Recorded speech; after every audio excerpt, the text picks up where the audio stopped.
నమస్తే, welcome to our channel. నేను మీ ప్రియాంకారావు. ఇప్పుడు ఏపీ గవర్నమెంట్ అంటే కూటమి గవర్నమెంట్ ముందు ఒక పెద్ద టాస్క్ నిలబడింది.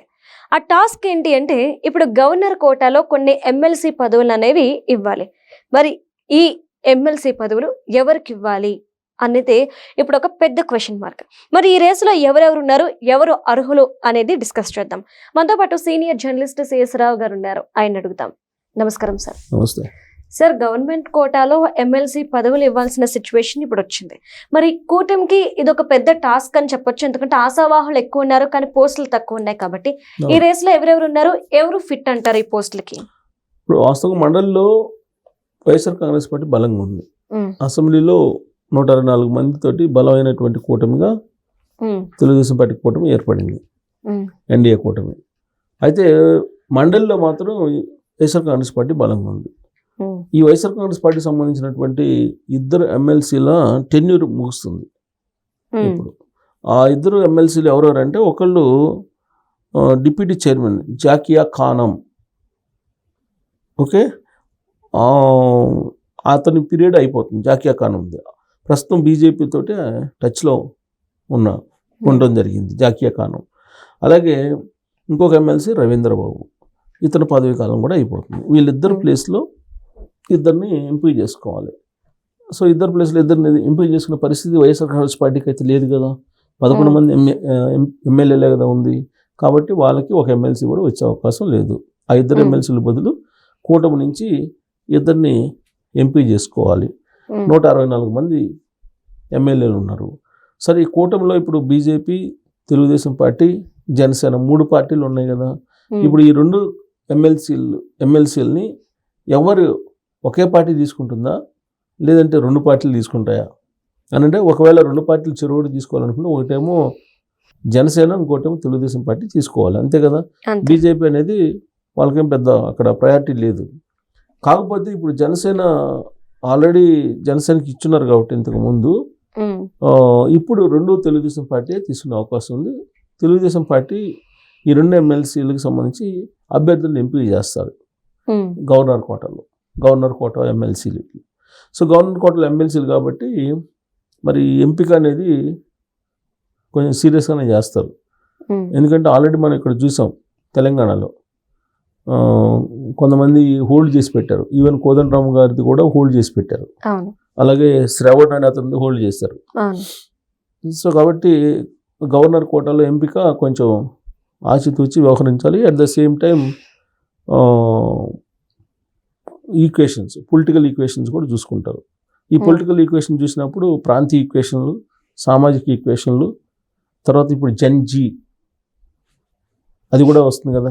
ఇప్పుడు రేవంత్ రెడ్డి గారు ఒక ప్రపోజల్ పెట్టారు. 21 సంవత్సరానికి ఓటు హక్కు, 21 సంవత్సరానికి ఎమ్మెల్యే పదవి పోటీ చేసేదానికి. ఇంతకుముందు 25 ఉండేది, ఇప్పుడు 21 దానికే ఉండాలి అని చెప్పి. మరి ఏది ఏజ్ లిమిట్ ఎమ్మెల్యే పోటీ చేయడానికి 21కే పోటీ చేయొచ్చు అనేది.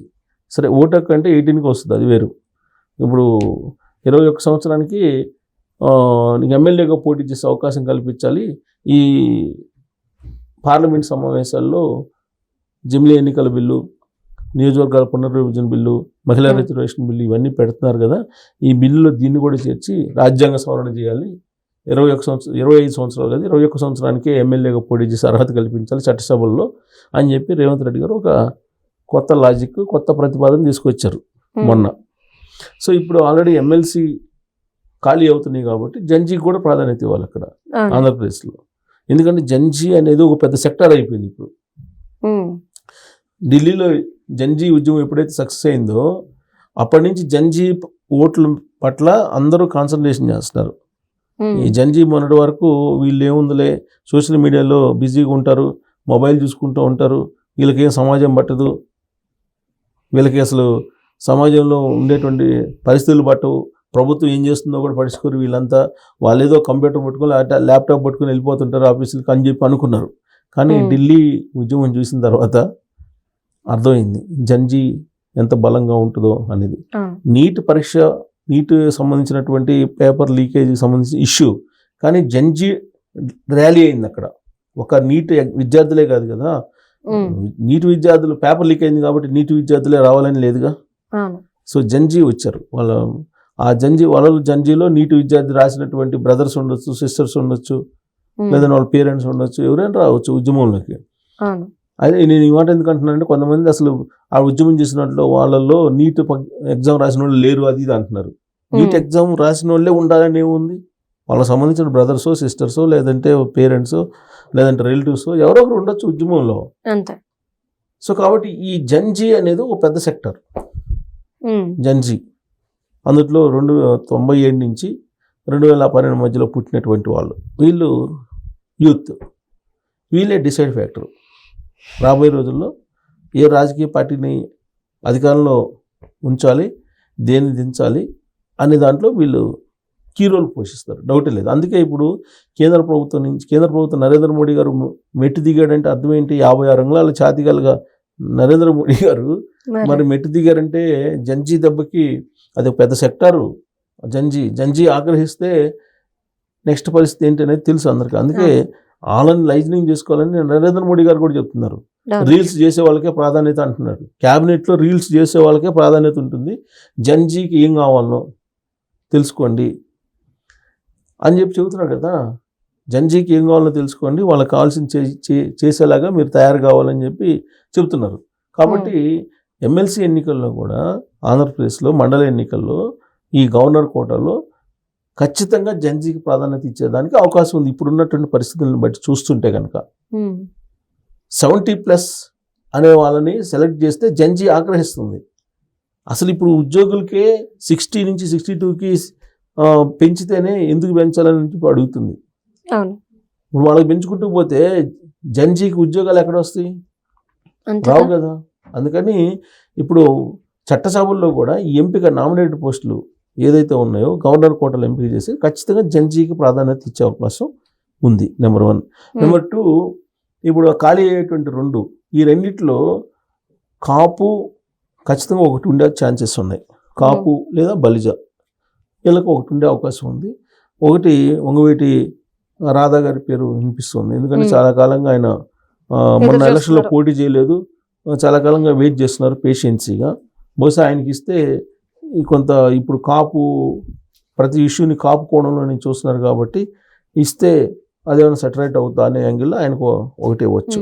మరి ఆయనకు ఒకటి ఇస్తే మిగతాది ఎవరికి ఇస్తారు? మిగతాది బీసీలకి ఇచ్చే అవకాశం ఉంది అని చెప్పి అంటున్నారు. సో బీసీలకి ఇవ్వాలనుకుంటే ఇప్పుడు ఉన్నటువంటి కొత్త జనరేషన్లో ఉండేటువంటి బీసీలు అనేక మంది ఉన్నారు కొత్త వాళ్ళకి. ఇప్పుడు ఈ మధ్య నామినేటెడ్ పోస్టులు కూడా మనం ఎవరిని ఊహించినటువంటి వాళ్ళకి ఇచ్చారు నామినేటెడ్ పోస్టులు కూడా. ఇప్పుడు ఎస్సీలకి ఇచ్చినా బీసీలకి ఇచ్చినా 70+ అనేది వినిపడకూడదు అనేది ఒకటి.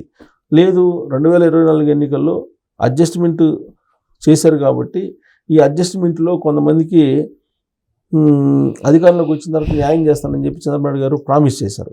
ఆ ప్రామిస్ ప్రకారం అయితే దేవినేని ఉమామహేశ్వరరావు, ఆ తర్వాత వర్మ, పిఠాపురం వర్మ, వీళ్ళు ఆ జాబితాలో ఉన్నారు. ఆ రోజున పోటీ నుంచి దూరంగా ఉన్నారు కాబట్టి. సో అలాగే అక్కడ సుగవాసి ప్రసాద్ బాబు అని ఉన్నాడు. ఆయన పేరు ఎక్కడ రాజంపేట పార్లమెంటు పరిధిలో సుగవాసి, ఆయన కాపు సామాజిక వర్గం. ఆయన సుగవాసి ప్రసాద్ బాబు, అతనికి ఇస్తే కనుక అక్కడ 3 కాన్స్టిట్యున్సీల్లో కొంచెం బలమైనటువంటి లీడర్గా ఉంటాడు అనేది ఒకటి ఉంది. సో కాబట్టి ఈయన కూడా ఈ జాబితాలోకి వస్తాడు. ఇది గత ఎన్నికల్లో 2024 ఎన్నికల్లో పోటీ చేయడానికి అవకాశం లేక త్యాగం చేసినటువంటి లీడర్ల జాబితాలో వస్తారు. సో ఈ త్యాగం చేసినటువంటి లీడర్ల జాబితాలో వీళ్ళు ఉన్నారు. ఒకవేళ ఎస్సీకి ఇచ్చినా బీసీకి ఇచ్చినా యంగ్స్టర్స్కి ఇస్తారు. లేదు ఎమ్మెల్యే త్యాగం చేసినట్టు కోటాలు ఇస్తేనేమో వీళ్ళకి ఇచ్చే అవకాశం ఉంది. ఇప్పుడు రాధా త్యాగం చేసినట్టు కోటాలోనే వస్తాడు, ఉమా వస్తాడు, సుభాష్ ప్రసాద్ వస్తాడు.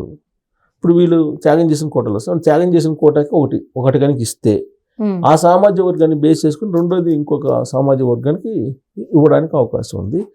ఇప్పుడు బీసీ, కాపు ఈ 2 సామాజిక వర్గాలకి అవకాశం రావడానికి ఛాన్స్ ఉంది. ఒకటేమో రాయలసీమ ఖచ్చితంగా వస్తుంది, రాయలసీమకు సంబంధించి ప్రసాద్. సో కాబట్టి రాయలసీమ ఈక్వేషన్లో రాయలసీమకి అయితే రావాలి. ఎందుకంటే మన రాజ్యసభ కూడా రాయలసీమకి రాలేదు కాబట్టి ఈసారి ఎమ్మెల్సీలో రాయలసీమ ప్రాంతానికి సంబంధించిన కాపు సామాజిక వర్గానికి ఒకటి ఇచ్చే అవకాశం ఉంది. ఇక రెండోది బీసీలకు సంబంధించి మరి ఎవరిని ఎంపీ చేస్తారు, లేదంటే ఉమాకి ఓసీ కోటాలను ఇస్తారా అనేది చూడాలి. Right, thank you so much sir. Okay.